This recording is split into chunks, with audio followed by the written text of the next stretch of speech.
Hi students, அடுத்த topic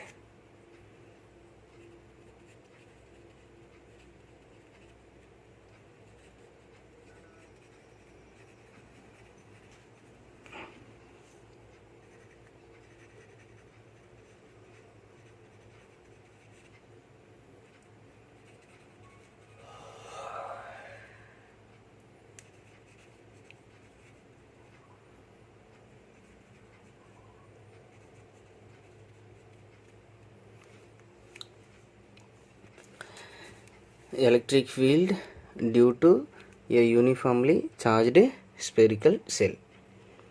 இப்போ பார்த்தீங்கன்னா ஃபஸ்ட்டு நமக்கு அவுட் சைடு, அடுத்தது அட் எ பாயிண்ட், அடுத்தது இன்சைட். ஓகேங்களா, மொத்தம் 3. ஃபஸ்ட்டு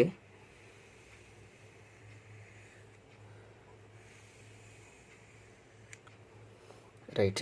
இப்போ அவுட் சைடு ஃபஸ்ட்டு ஒரு பாசிட்டிவ்லி யூனிஃபார்ம்லி சார்ஜ்டு ஸ்பியர். ஓகேங்களா, ஸோ இதெல்லாம் யூனிஃபார்ம்லி பாசிட்டிவ்லி சார்ஜ்டு ஸ்பியர். அப்போ எலக்ட்ரிக் ஃபீல்டு எல்லாமே அவுட்வேர்ட்ஸில் இருக்கும். எலக்ட்ரிக் ஃபீல்டு எல்லாமே அவுட்வேர்ட்ஸில் இருக்கும். ஓகேங்களா, ரைட். இந்த ஸ்பியரோட ரேடியஸ், ஓகேங்களா, ஸ்பியரோட ரேடியஸ் இது ஆர். இப்போ நான் என்ன பண்ணுறேன்னா அவுட் சைடு, இந்த செல்லுக்கு அவுட் சைடு இது தான். அப்போ ஆறுங்கிற டிஸ்டன்ஸில் நான் எலக்ட்ரிக் ஃபீல்டு கண்டுபிடிக்க போகிறேன். Okay, right. அப்போ ஆறுங்கிற டிஸ்டன்ஸில் இந்த பிங்கிற பாயிண்டில் நான் என்ன கண்டுபிடிக்க போகிறேன், எலக்ட்ரிக் ஃபீல்டு கண்டுபிடிக்கிறேன் அவுட் சைடு செல். அப்போ த imaginary surface is called Gaussian surface. இது எதை பொறுத்து அப்படின்னா அதனுடைய கான்ஃபிகரேஷன் பொறுத்து இந்த இமேஜினரி சர்ஃபேஸ் வரைய போகிறோம். அப்போ ஸ்பெரிக்கல் செல், அப்போ imaginary surface is called Gaussian surface. It is, இதுதான் காசியன் சர்ஃபேஸ். Okay, right.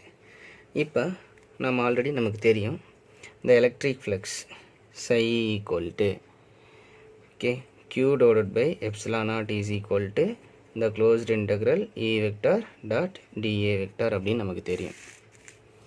ஓகேங்களா, சரி. இப்போ நம்ம இந்த எலக்ட்ரிக் ஃப்ளக்ஸ் ஈக்குவல் டு, அப்போ இங்கே க்ளோஸ்ட் இன்டெக்ரல் சர்ஃபேஸ் இன்டெக்ரல், இந்த இடத்துல சர்ஃபேஸ் இன்டெக்ரல். ஓகே, அப்போ EDA cos theta.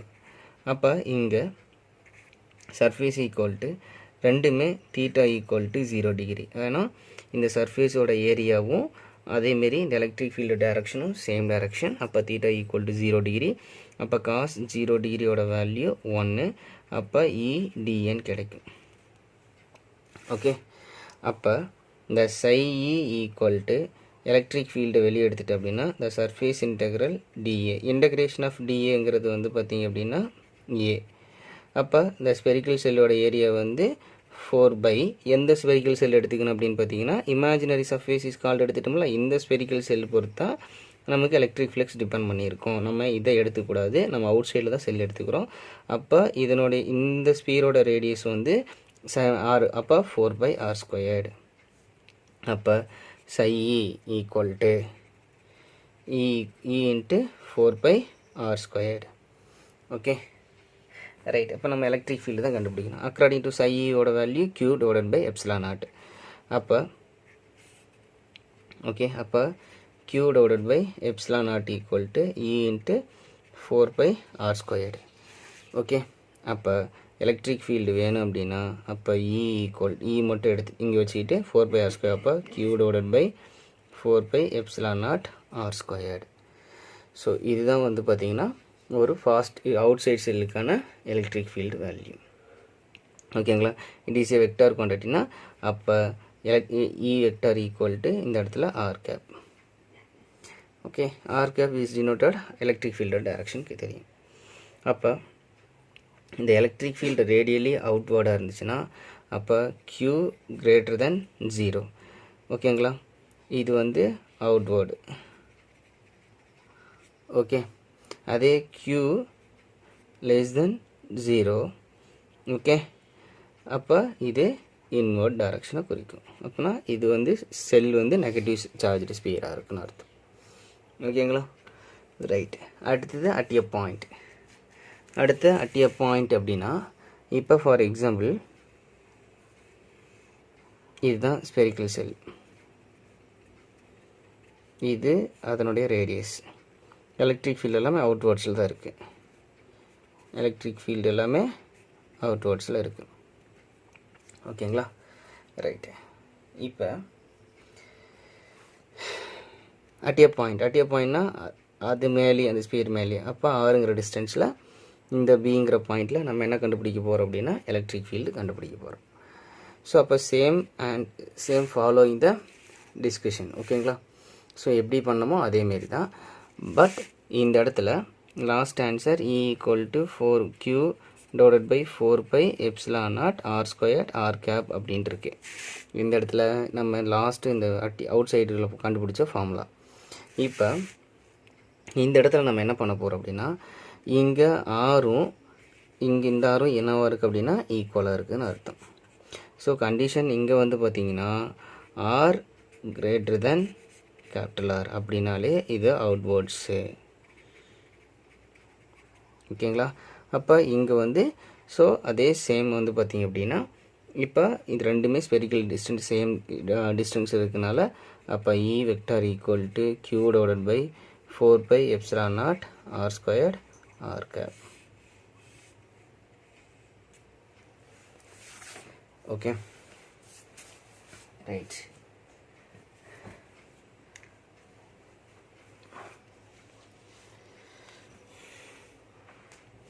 அடுத்து இன்சைடுக்கும் போது இப்போ பாசிட்டிவ்லி சார்ஜ்டு ஸ்பியர்.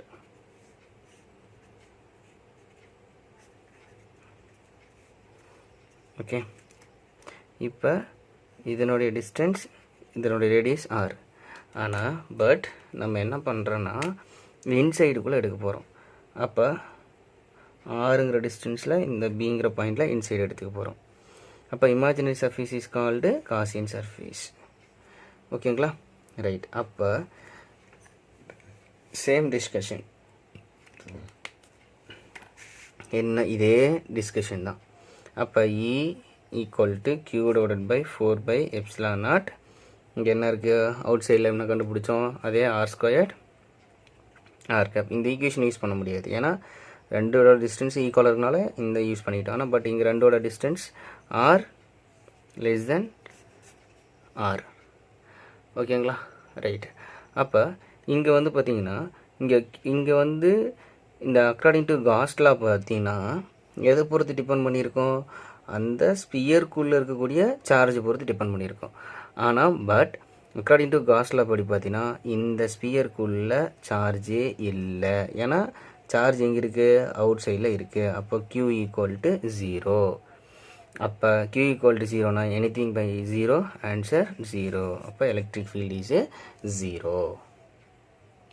ஓகேங்களா, அப்போ இதுலேருந்து இந்த ஃபார்முலாலேருந்து நமக்கு என்னென்னா E = 1/4π epsilon naught Q / r².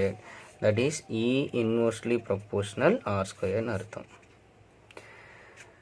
ஓகேங்களா, இப்போ இதுக்கு கிராஃப் வரைய போகிறோம். எதுக்கு எலக்ட்ரிக் ஃபீல்டுக்கும். ஓகேங்களா, இது டிஸ்டன்ஸ். அப்போ எலக்ட்ரிக் ஃபீல்டு. அப்போ நல்லா புரிஞ்சுங்க, இனிஷியலாக வந்து பார்த்திங்கன்னா எலக்ட்ரிக் ஃபீல்டு வந்து டிஸ்டன்ஸ் கம்மியாக இருந்துச்சுன்னா தட் மீன்ஸ் என்னென்னா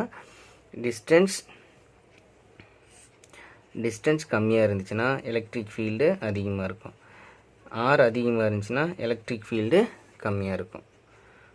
ஓகேங்களா, ரைட். இப்போ எலக்ட்ரிக் ஃபீல்டு அப்போ ER = அப்போ வந்து பார்த்திங்கன்னா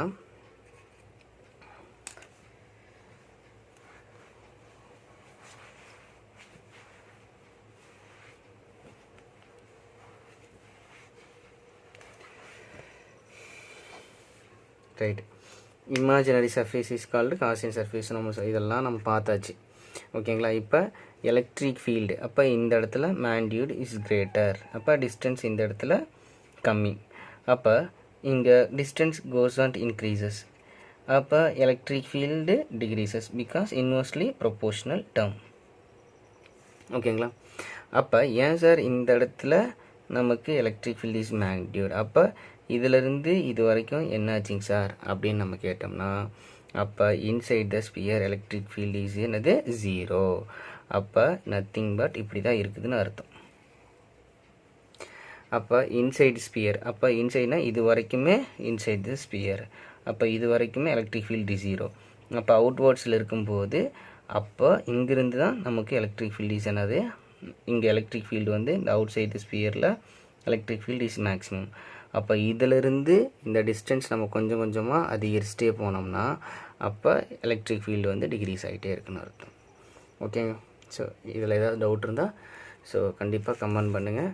ஸோ இந்த வீடியோ பிடிச்சிருந்தால் சப்ஸ்கிரைப் பண்ணுங்கள், ஷேர் பண்ணுங்கள், நம்ம சேனலை மறக்காமல் சப்ஸ்கிரைப் பண்ணுங்கள்.